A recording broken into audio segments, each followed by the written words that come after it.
नमस्कार मैत्रिणींनो, धागा फॅशन या आपल्या चॅनलमध्ये तुमच्या सर्वांचे मनापासून स्वागत.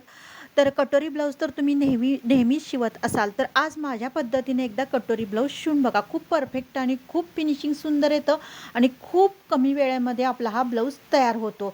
तर मैत्रिणींनो, ह्यासाठी मी 40 साईज कटोरी ब्लाऊज आज तुम्हाला शिवून दाखवणार आहे. तर बघू शकता, ह्यासाठी मी सर्व कटिंग अगोदर करून घेतलेलं आहे. त्यासाठी पूर्वतयारी आपल्याला सगळी करून घ्यावी लागणार आहे. म्हणजे पाटीची पट्टी, हुकलूक पट्टी, गोट पट्टी ह्या सर्व अगोदर पूर्वतयारी करून घ्यायची आणि मगच मशीनवर बसायला आणि शिलाईला सुरुवात करायची. तर अगोदर मी फ्रंट साईड म्हणजे कटोरी जोडून घेते. कटोरी जोडताना पाव इंच आपल्याला अंतर ठेवून कटोरी जोडून घ्यायचं आहे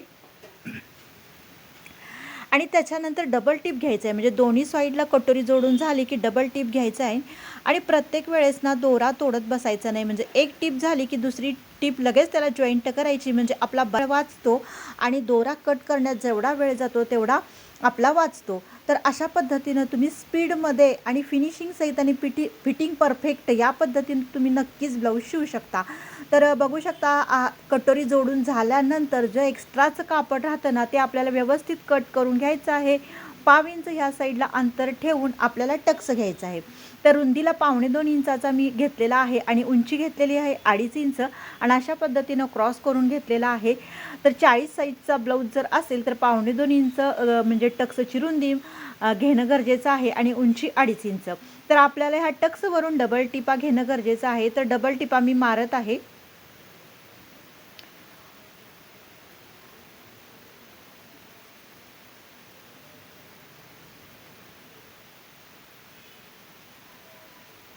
तर आपल्याला अर्धा इंच असं क्रॉस कट करून घ्यायचं आहे फिनिशिंगसाठी आणि फिटिंग परफेक्ट कटोरी बसण्यासाठी.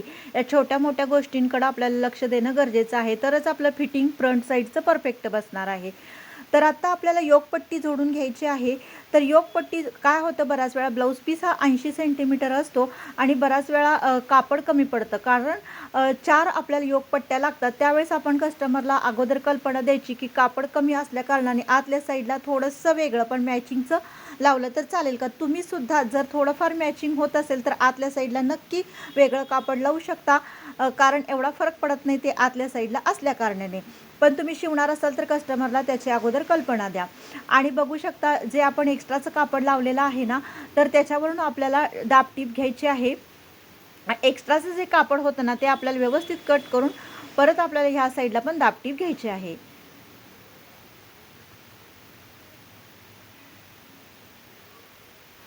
तर आता जो एक्स्ट्राचा म्हणजे आपलं योगपट्टीचं हे असतं ना, तिथून आपल्याला योगपट्टी जोडायला सुरुवात करायची आणि जो लहान साईज असते ना, ती आपली फिटिंगच्या साईडला घ्यायची आहे. व्यवस्थित योगपट्टी जोडून घ्या. तर ह्या साईडची पण आपल्याला योगपट्टी जोडून घ्यायची आहे.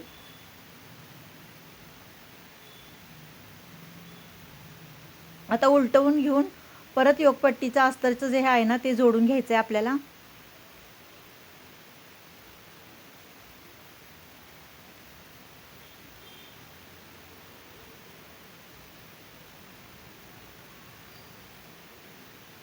तर हे सगळं कापड आपल्याला बाहेर काढून घ्यायचं आहे. प्लेन व्यवस्थित करून घ्यायचं आहे आणि जे काही एक्स्ट्राचं आपलं कापड राहतं ना, ते व्यवस्थित करून अगदी क्लिअर कट व्यवस्थित करून घ्यायचं आहे आपल्याला फिनिशिंग.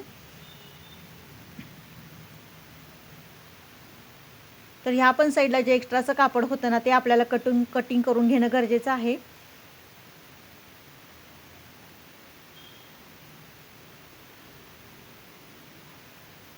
तर आता आपल्याला हुकलूक पट्टी जोडून घ्यायची आहे. त्यासाठी मी हुकलूक पट्टीसाठी म्हणजे हुक पट्टीसाठी घेतलेला आहे 1 इंच कापड. तर आता एक साईडला मी फोल्ड करून घेतलेला आहे. खालच्या साईडला आपल्याला पाव इंच दुमड घ्यायची आहे आणि त्याच्यानंतर आपल्याला टीप मारायला सुरुवात करायची आहे. व्यवस्थित एकसारखी पाव इंच अंतर ठेवून आपल्याला टीप मारून घ्यायची आहे. परत घ्यायची आपल्याला दाबटीप. दाबटीप झाल्यानंतर मग आपल्याला हे आतल्या साईडला फोल्ड करून घ्यायची आहे ती पट्टी. त्याच्यावरून पण आपल्याला एक टीप मारून घ्यायची आहे व्यवस्थित आणि आडव्या साईडला पण एक आडवी अशी टीप मारून घ्यायची आहे. तर बघू शकता किती सुंदर आणि छान पद्धतीनं आपली हुक पट्टी जोडल्या गेलेली आहे. तर लूक पट्टीसाठी घेतलेला आहे मी 1.5 इंच रुंदीला कापड. त्या पण याला एक साईडला पाव इंच फोल्ड करून घ्यायचं आहे. त्याच्यानंतर ती पण पट्टी अशी व्यवस्थित आपल्याला जोडून घ्यायची आहे. खालच्या साईडला आपल्याला 5 इंच फोल्ड करून परत तिथं लॉक करून घ्यायचं आहे व्यवस्थित मागे पुढं दाब करून. तर बघू शकता अनेकदा फोल्ड करून आपल्याला टीप मारून घ्यायची आहे. पर साईडला सुद्धा एक टीप मारून घ्या जेणेकरून फिनिशिंग खूप सुंदर दिसतं पट्टीचं. तर आपल्याला गळा व्यवस्थित करून घ्यायचा आहे, आकार देऊन घ्यायचा आहे. ह्याही साईडला गळ्याचा व्यवस्थित आपल्याला आकार देऊन घ्यायचा आहे, शेप व्यवस्थित आला पाहिजे. आणि बघू शकता पट्टीची दोन्हीची उंची एकसारखी आली की नाही ते पण आपल्याला चेक करणं गरजेचं आहे. जी पट्टी जास्त होती त्याची उंची आपल्याला कमी करायची आहे. त्याच्यानंतर आपल्याला भाईचं हे करायचं आहे म्हणजे फोल्ड जो खालच्या साईडला आहे ना तो करून घ्यायचा आहे. तर त्यासाठी मार्किंग करून घ्या. सरळ बाजू कुठली आहे आपली 5 इंच अगोदर मी दुमड करून घेतलेले आहे.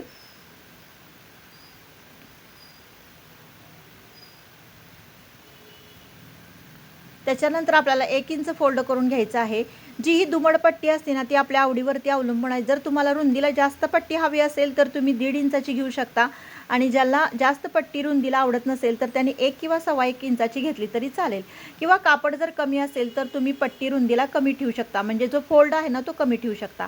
आता बॅक साईडला आपले गळा उंची आहे 9 इंच, गळा आहे गोल, तर तो व्यवस्थित अगोदर मार्किंग करून व्यवस्थित कट करून घ्यायचा आहे आपल्याला. त्याच्यानंतर आतल्या साईडून आपल्याला टक्ससाठी मार्किंग करून घ्यायचं. इकडे 4.5 इंच, इकडे 4.5 इंच, उंची आपल्याला 5.5 इंच 5.5 इंच घ्यायचं आहे. आणि टोटल पूर्ण टक्सची रुंदी आपल्याला 1 इंचाची घ्यायची आहे.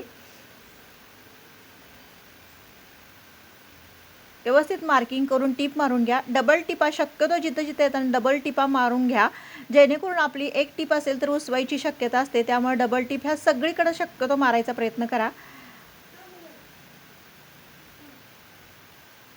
त्याच्यानंतर आपल्याला पाठीची पट्टी जोडून घ्यायची आहे. जर समजा कापड थोडं कमी असेल तर रुंदीला पट्टी कमी ठेवली तर चालू शकते आणि कापड जर जास्त असेल तर तुम्ही 1.5 इंचाची रुंदीला पट्टी ठेवू शकता. आता इथं जे आहे ना थोडंसं कापड कमी होतं, त्यामुळे मी काय केलेलं आहे थोडंसं रुंदीला म्हणजे पट्टी कमी ठेवलेली आहे.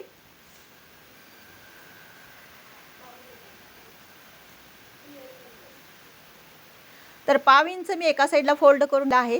तर आपल्याला व्यवस्थित पाठीमागच्या साईडला पट्टी जोडून घ्यायची आहे 5 इंच अंतर ठेवून आणि दोन्ही साईडला 5-5 इंच चून मारून घ्यायचे बारीक अशी नाजूक. आणि त्याच्यानंतर पट्टीवरती आपल्याला दाब टीप घ्यायची आहे.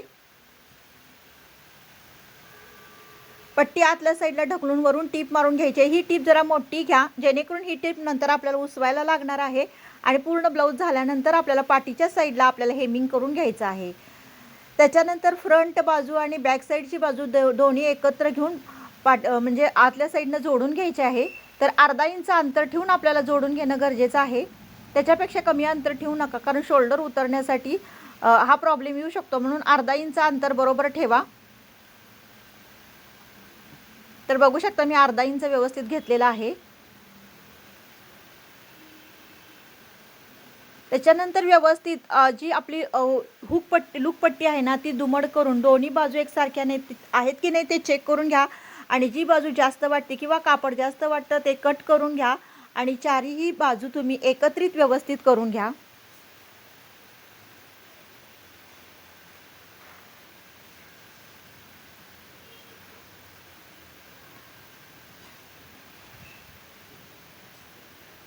तर आता आपल्याला गोट लावून घ्यायचा आहे. गोट लावण्यासाठी आपल्याला क्रॉस पट्ट्या कट करून घ्यायच्या आहेत आणि त्याच्यानंतर एकमेकाला ह्या पट्ट्या जोडून घ्यायच्या आहेत. बऱ्याच वेळा जर कापड कमी असेल तर आपल्याला बऱ्याच पट्ट्या अशा जोड देऊन घ्याव्या लागतात. जर कापड जास्त असेल तर आपल्या अखंड पट्ट्या निघतात.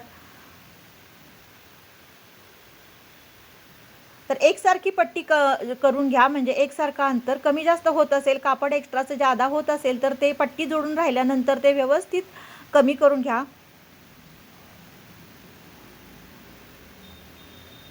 एका साईडला 5 इंच फोल्ड करून घ्या. 5 इंच फोल्डाचं पण अंतर एकसारखं ठेवा.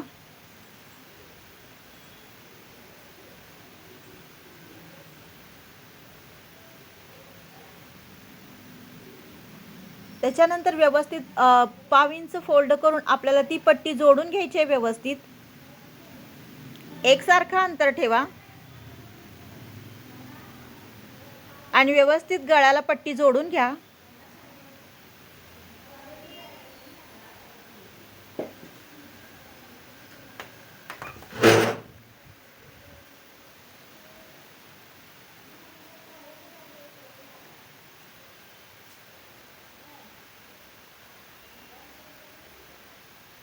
त्याच्यानंतर जे काही कमी जास्त होत असेल कापड ते कट करून घ्या आणि जे छोटे छोटे आहेत ना हे कट्स मारून घ्या, कारण ते मारणं गरजेचं आहे. कारण बऱ्याच वेळा आपला गोल आकार व्यवस्थित येण्यासाठी आणि गोट व्यवस्थित येण्यासाठी हे कट्स मारून घेणं गरजेचं आहे.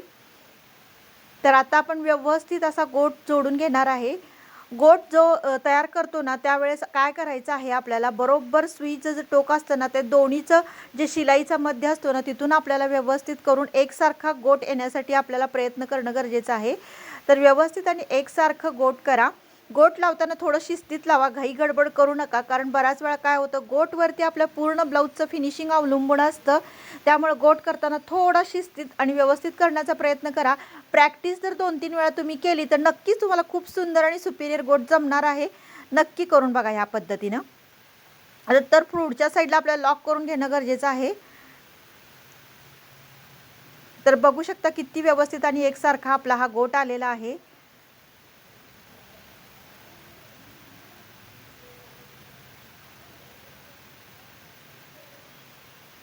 त्याच्यानंतर आता आपल्याला बाही जोडून घ्यायची आहे.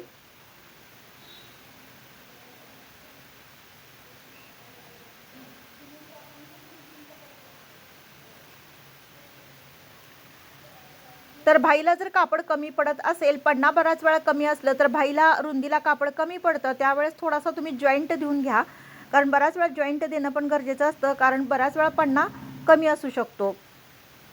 त्यामुळे चेक करून घ्या, मध्यभागी कट करून अगोदर व्यवस्थित बाही बसती की नाही हे चेक करून घ्या आणि तिथून मग बाही जोडायला सुरुवात करा. बाही जास्त झाली तर चालते, पण कमी पडली तर जोडाजोड करत बसावी लागते. त्यामुळे व्यवस्थित एकसारखा अंतर, म्हणजे जे पूर्ण ब्लाऊजचं आणि वरचं बाहीचं एकसारखा अंतर ठेवून डबल टिप मारून घ्या.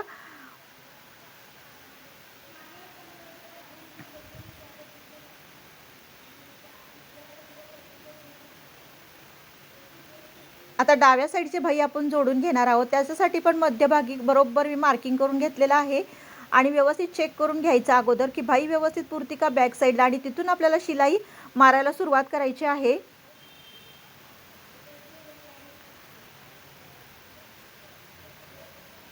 आता इथून पण आपल्याला डबल टिप मारून घेणं गरजेचं आहे.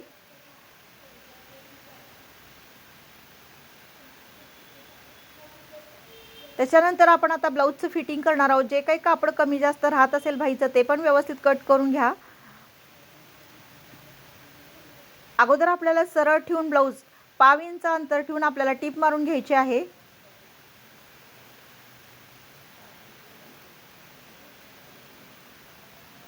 फ्रंट साईडला जर थोडीशी नकळत उंची होत असेल तर तिथं खालच्या साईडला योगपट्टीच्या साईडला थोडंसं ॲडजस्ट करा.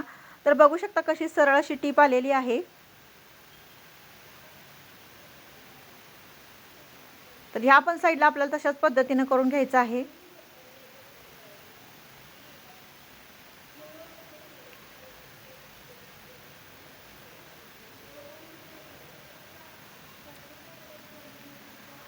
तर बघू शकता कवर शिलाई घ्यायची आहे आपल्याला वरून.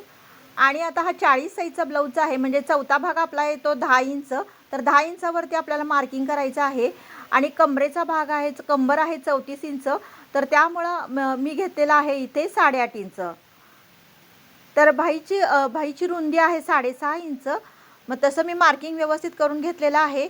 पूर्ण अगोदर मोठी टिप मारून घ्या आणि नंतर एक 2-3 आतल्या साईडला 1/2 इंच अंतर ठेवून आपल्याला टिप मारून घ्यायचे आहेत, जेणेकरून नंतर कस्टमरला ब्लाऊज जर समजा कालांतराने खूप दिवसांनी घट्ट झाला तर त्यांना एक टिप उसवता यावी, ह्यासाठी 3 टिपा मारून घेणं गरजेचं आहे. या पण साईडला मी त्या पद्धतीनंच फिटिंग करून घेत आहे. तर या पण साईडला आपल्याला आतल्या साईडला 3 टिपा एक्स्ट्रा मारून घ्यायच्या आहेत. तर दोन्ही साईडला आपल्याला फिटिंगच्या टिपा बघू शकता तुम्ही किती सरळ आणि स्ट्रेट अशा टिपा आलेल्या आहेत. कुठंही वेडवाकडं नाही आहे. आणि ज्या आपल्या मुंड्याच्या टिपा आहेत ना त्या पण व्यवस्थित जोडल्या गेलेल्या आहेत. आणि जे फिटिंगचं हे सरळ असतं ना हे सरळ येणं गरजेचं आहे. जर आपलं वेडवाकडं किंवा तिरकं येत असेल तर फिटिंग व्यवस्थित झालं नाही असं समजायचं. त्यामुळे ह्या पद्धतीनं तुम्ही नक्की फिटिंग करून बघा आणि स्टिचिंग पण करा. अगदी आपला ब्लाऊज परफेक्ट होतो. तर बघू शकता तुम्ही खूप कमी वेळेमध्ये खूप फिनिशिंग सहित आणि फिटिंगला खूप सुंदर असा मी ब्लाऊज शिवलेला आहे. गोट पण बघू शकता, फिनिशिंग पण बघू शकता. तर या पद्धतीनं नक्कीच तुम्ही मैत्रिणींनो ब्लाऊज शिवण्याचा प्रयत्न करा आणि खूप सुंदर तुम्हाला ब्लाऊज जमणार आहे. थोडी प्रॅक्टिस केली की कुठलीही गोष्ट अशक्य नसती, शक्य असती. तर चला मैत्रिणींनो, भेटूया नेक्स्ट